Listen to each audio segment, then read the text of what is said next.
తత్వం గమనించడం, గుర్తించడం మొదలయ్యాక మొదటి అన్వేషణాంశం ఏంటంటే, ఎవరు నాకు అడ్డు వస్తున్నది, ఎవరు నన్ను వెంటాడుతున్నది, నాలాంటి ఇంకొకడా, మరి ఏడి, ఎక్కడ? తన బద్దలయ్యేటుంది, కానీ అంతుపట్టడం లేదు. ఇవి ప్రశ్నలా, మరి ఆలోచనలా?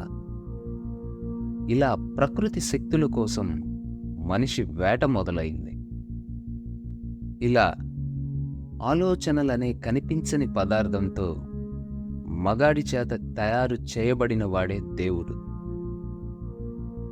శాస్త్రీయతతో మనిషి అన్వేషించి ఇప్పటికీ గుర్తించలేని తన ఆలోచనల విఫలయత్నమే దేవుడు.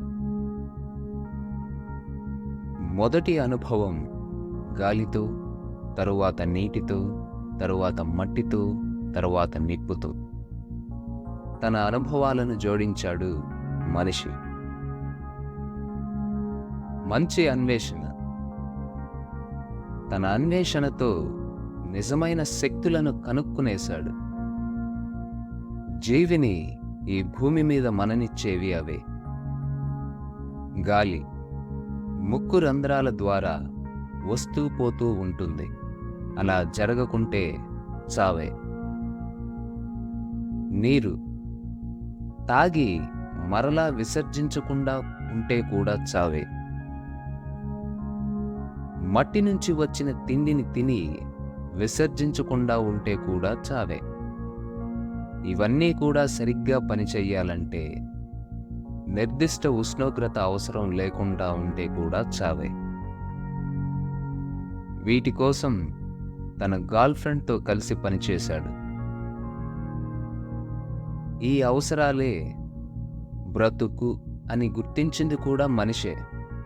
మరి ఇందరి దేవుళ్ళు, ఇన్ని కార్యకలాపాలు, ఇన్ని తతంగాలు, ఇంత భిన్నత్వం ఎక్కడిది? శబ్దాలను గుర్తుపెట్టుకుని వాటిని కమ్యూనికేట్ చేయగలిగి అవును కాదులతో తర్కించగలిగిన నాటికి బుర్రకో బుద్ధి, జిహ్వకో రుచి అనేది వెలుగు చూడడం మొదలైంది. ఎవరి ఆలోచనలకు వారి సొంత నిర్ణయాలతో కూడిన శషబిషలే.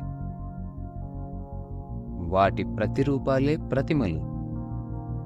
ఇలాంటి భిన్న స్వరాలే విభిన్న మార్గాలకు దారితీశాయి.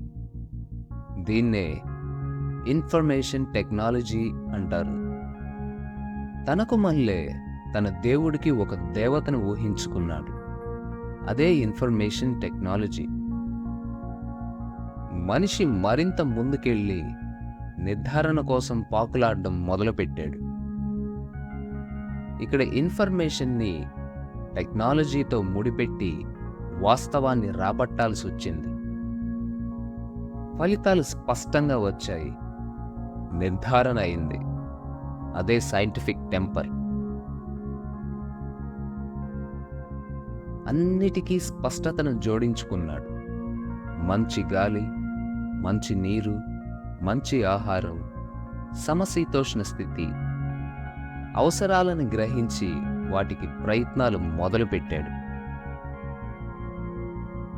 పై వాటి కోసమే జీవన మరణం.